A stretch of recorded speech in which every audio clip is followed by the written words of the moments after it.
the answers led me exactly nowhere. It was all very frustrating. The two of us were sitting in his kitchen, surrounded by gleaming chrome and pristine work surfaces. I'd walked down from my own flat in Clerkenwell. We only lived about 15 minutes apart, which made the emotional distance between us all the more striking.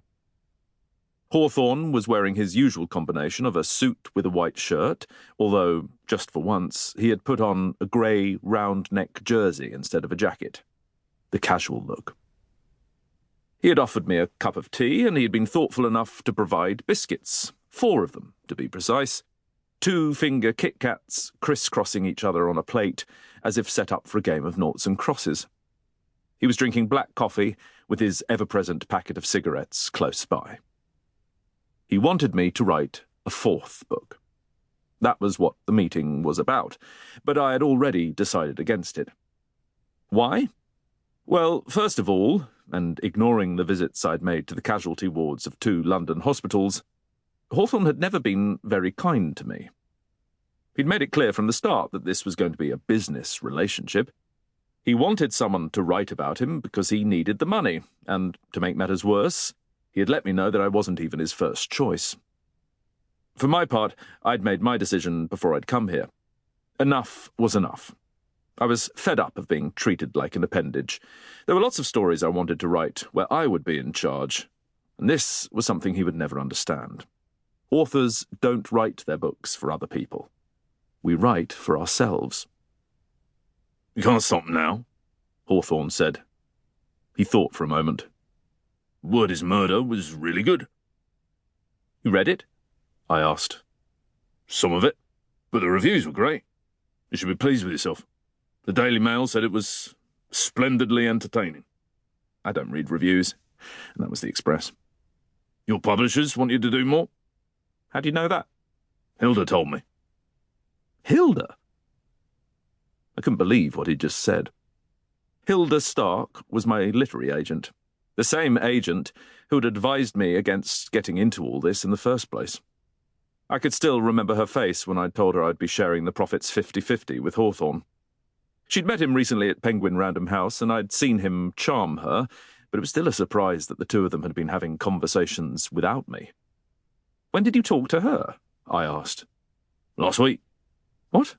You rang her?" "No, we had lunch." My head swam as I took this in. "You don't even eat lunch," I exclaimed. "And anyway, what are you doing meeting Hilda? She's my agent." "Well, she's mine now, too." "You're serious? You're paying her 15%? "Actually, I managed to knock her down a bit." He moved on, hastily.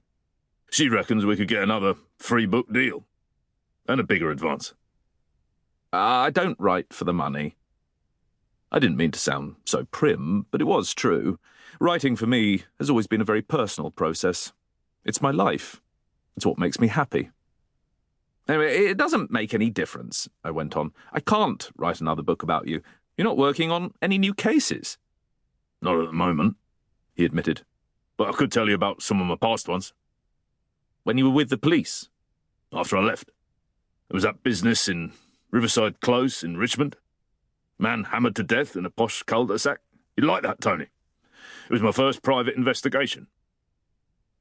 I remembered him talking about it when we were both in Alderney. "It may be a great story," I said, "but I can't write about it. I wasn't there." "I could tell you what happened." "I'm sorry, I'm not interested." I reached out for one of the biscuits, then changed my mind. They were somehow unappetizing. A chocolate hashtag. "Anyway, it's not just about the crimes, Hawthorne. How can I write about you when I know almost nothing about you?" "I'm a detective. What else do you need to know?" "We've already been into this. I know you're a very private person, but you've got to see things from my point of view. You can't have a main character who doesn't give anything away. And, frankly, being with you, I feel I'm up against a brick wall." "What do you want to know?" "Are you being serious?" "Ask me." "All right." About 20 questions arrived at the same moment, but I asked the first one that came into my head. "What happened at Reeth?" "Don't even know where that is." "When we were in that pub in Yorkshire, a man called Mike Carlyle said that he knew you from Reeth, although he called you Billy." "You got the wrong person. That wasn't me." To keep listening to this audiobook, I've left you a link in the description so you can do it, at no cost thanks to Audible's 30-day free trial.